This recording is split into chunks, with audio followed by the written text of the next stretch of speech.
وقال الذين لا يرجون لقاءنا لولا أنزل علينا الملائكة أو نرى ربنا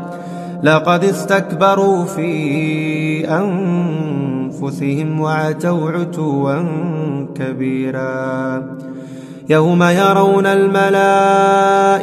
لا بشرى يومئذ للمجرمين ويقولون حجرا محجورا وقدمنا إلى ما عملوا من عمل فجعلناه هباء منثورا أصحاب الجنة يومئذ خير مستقرا وأحسن مقيلا ويوم تشقق السماء بالغمام ونزل الملائكة تنزيلا الملك يومئذ الحق للرحمن وكان يوما على الكافرين عسيرا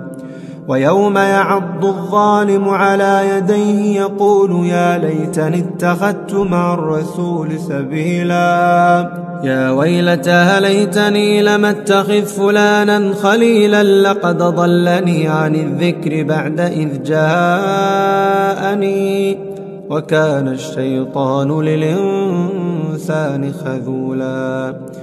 وقال الرسول يا رب إن قومي اتخذوا هذا القرآن مهجورا وكذلك جعلنا لكل نبي عدوا من المجرمين